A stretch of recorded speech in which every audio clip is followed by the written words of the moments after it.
একত্রিত হয়েছে আজকে QCOM.com নামে যে ই-কমার্স প্রতিষ্ঠান, যার পরিচালক রিপন মিয়া এবং তার সহযোগী তানভীর চৌধুরী। এই দুই বাটপার মিলে বাংলাদেশের হাজার হাজার তরুণের স্বপ্ন নিয়ে তারা খেলেছে। আমাদের হাজার হাজার মানুষের কাছ থেকে সে লোভনীয় অফার দিয়ে সে আমাদের অর্ডার নিয়েছে। আমরা সেই অর্ডার দিয়ে তার কাছে কোটি কোটি টাকা, শত শত কোটি টাকা আটকে আছে। আমরা যে গ্রাহকগণ QCOM-এ অর্ডার করেছিলাম তার মধ্যে সীমিত কিছু মানুষকে সে তার পণ্য ডেলিভারি দিয়েছিল শুধুমাত্র তার কমিশন বাণিজ্যের মাধ্যমে। আমরা দীর্ঘ 5 বছর যাবৎ এই টাকাগুলো নিয়ে ভুগতেছি ভোক্তাগণ। আমরা এই ভুক্তভোগী মানুষ আজকে এখানে একত্রিত হয়েছি। আজকে আমরা তার বিরুদ্ধে জানাতে চাই যে সে আমাদের থেকে যে টাকাগুলো নিয়েছে, সেই টাকা নিয়ে সে বিভিন্ন জায়গায় ফ্ল্যাট কিনেছে, সে বিভিন্ন বড় বড় মেগা প্রজেক্ট তৈরি করছে, সে আজকে নিজে বিভিন্ন বড় বড় দামি দামি গাড়িতে চড়ে। সে আমাদের সাধারণ গ্রাহক, অনেকের বাড়ির শিশু আছে যারা না খেয়ে অনাহারে দুর্ভোগে আছে। আমরা সাধারণ ভোক্তাভোগীরা টাকা দিয়ে আজকে পথে পথে ঘুরতেছি।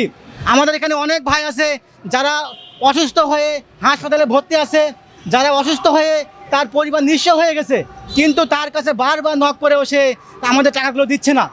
আমরা তার বিরুদ্ধে থানায় বা বিভিন্ন মিডিয়ায় যখন ভোক্তা অধিকারে কমপ্লেন করতে গেছি, বিভিন্ন কমপ্লেন করছি, যে আমরা যখন থানায় বা বিভিন্ন মাধ্যমে কমপ্লেন করার চেষ্টা করছি, তখন তারা আমাদের কথাগুলো শুনতে চায় না। আমরা অনেক মাধ্যমে চেষ্টা করতেছি, কিন্তু আমাদের টাকা আদায়ের কোনো আমরা হদিস পাচ্ছি না।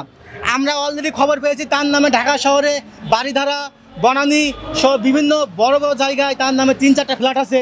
তার ব্যাংকে শত শত কোটি টাকা FDR করে রাখছে, যে টাকাগুলো নিয়ে সে প্রতি মাসে সেখান থেকে ইন্টারেস্ট পাচ্ছে এবং বিলাসবহুল জীবনযাপন করতেছে। তার বিষয়ে আমরা অ্যাড করতে চাই, তার যে সঙ্গসাথী, তার যত রকম শ্বশুরবাড়ি আত্মীয় স্বজন, তার সঙ্গী সাথী সবাই আওয়ামী লীগের যে দোষর ছিল।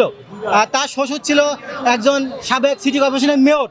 সে তার শ্বশুরের নামে, তার স্ত্রীর নামে, বিভিন্ন জায়গায় নামে বেনামে প্রচুর সম্পদ তৈরি করে রাখছে, যে টাকাগুলো সম্পূর্ণ আমাদের সাধারণ গ্রাহকের টাকা।